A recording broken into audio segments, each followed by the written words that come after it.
Welcome to another Teaching Tips Tuesday. My name is Jared Kittleson, Chief Operating Officer here at Foundation for Blind Children. And today I have the pleasure of being joined by Miss Anna Nowak. She is a teacher of the visually impaired in our preschool program. Welcome, Anna.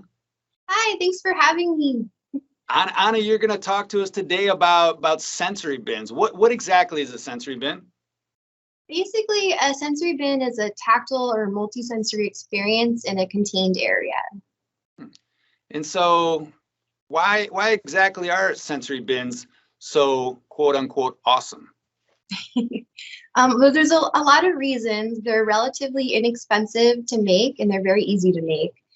They're a really fun way to introduce a new concept or review a concept. And one of the things I like most about them is that they're accessible for a wide range of abilities and age groups. And they can also be used to address a lot of different parts of the core curriculum as well as the expanded core curriculum.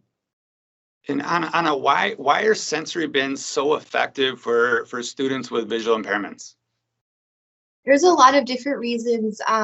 Again, one of the reasons I love sensory bins so much is that we can use them for so many different abilities, kind of cognitive levels.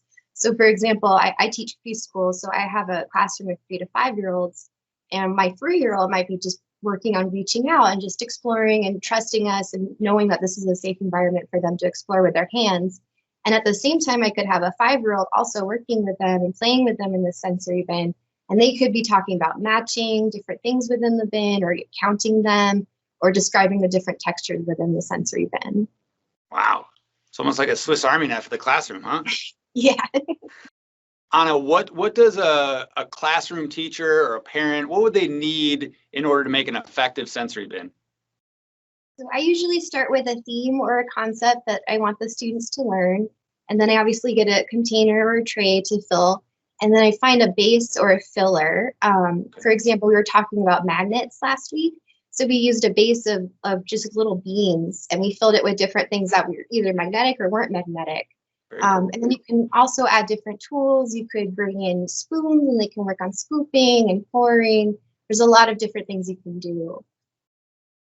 So it's really limitless as far as what it can. A sensory bin isn't a one thing. It can be a combination of many different things. Yeah, it's really just limited by your own imagination. Wow, that's exciting. That's exciting.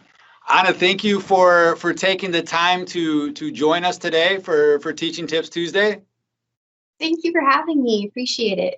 We'll attach Anna's contact information if you have any questions for her or looking for some different ideas, as well as a slide deck that Anna's used to present sensory bins to one of our parent groups. Thank you for joining us for Teaching Tips Tuesday.